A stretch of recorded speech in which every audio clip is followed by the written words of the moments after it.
Yo, what up, YouTube?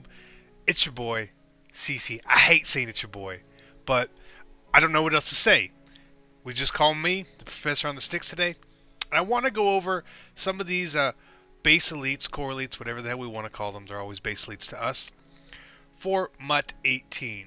And some of the best ones that I think that you can actually get on your team reasonably, right? Other people are going to talk about these are the best cards. Obviously, the highest rated cards are the best cards, right? You're going to get some people that say, these are budget beasts. Yeah, but all these golds and silvers now, like, they may be fast, but, like, for the most part, those cards are total trash. So what you need to know are some good cards that you can sort of go after and attack based on the information we have today only to try and add to your team, right? So I'm not including the best player at any of these positions overall-wise, right? But cards I believe personally that if you have on your team will be very good for you. So what we're going to start out here with at quarterback, making my man Toke very happy, is Derek Carr, right? He's got some speed. His throw power is okay. I've seen like 90s about the max right now. And everything else, he looks pretty good, and he's got a 65 carry rating, so hopefully he doesn't fumble the ball. So Derek Carr at an 87, maybe a little pricey because he's mobile, but at an 87, he should be coming out of packs fairly quickly, and since we don't know what the market's really going to bring coin-wise on these cards, it's really hard to say where this will fall. But I really like the look of this Carr card, so yeah, I would pick up Carr. Next up at running back.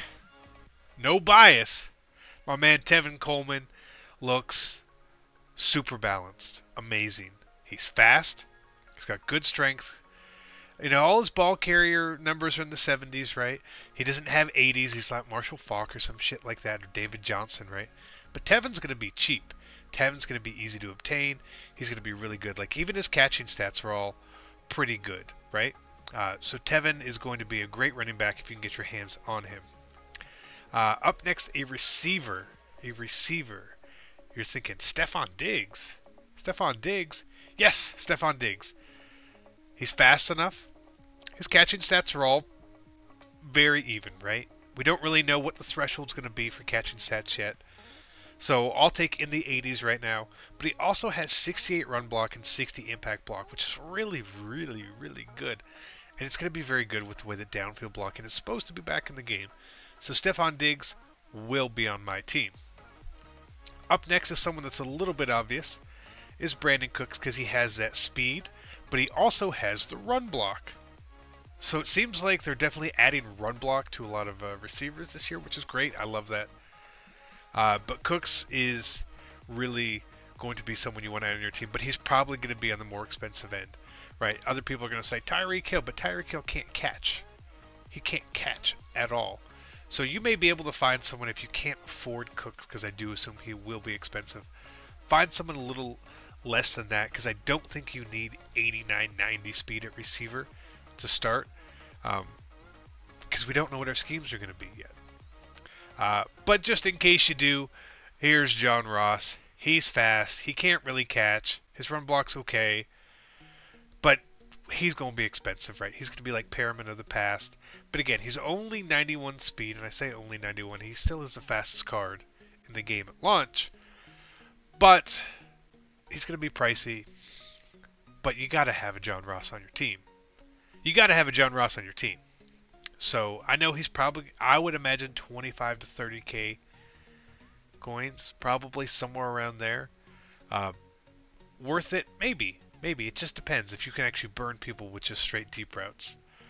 At tight end, there's not a lot of great tight ends. I want to include someone like Evan Ingram or OJ Howard in here, but they're not super balanced, right? They've got a little bit of speed, a little bit of run block, but they're just not the deepest cards. But Jimmy is obviously a big target. He's got good run blocking. He's not the fastest. But again, all his catch stats they're pretty good. They're pretty good. So Jimmy seems also very obvious to me, right? And I apologize, some of these are obvious. But they're obvious to you. They maybe not be obvious to your friend next door. Up next to cornerback is someone you guys are overlooking. Is my man Jason Verrett from the Chargers. I know Vic will be happy about that. 87 speed, 87 excel, 88 agility. I like high agility. He's also got decent block shed, decent hit power. He's got really good catching stats, actually, almost 80 catch. His catching stats are that of receivers between the 80 and 83 range. So very, very nice card. Verrett. His gold card last year was very glitchy at release, and I imagine this card will be a little glitchy as well. Up next is someone I've also seen everyone posted about is Darius Slay. Again, he's sort of got the same stat set as Verrett. He's got good speed, good agility. His cover stats, sure, but he's got good block shed. He's got good catching stats. Not quite where Verrett is. I may be putting Verrett ahead of Slay. Everyone's going crazy. Oh my god, Darius Slay. Jason Verrett. Jason Verrett.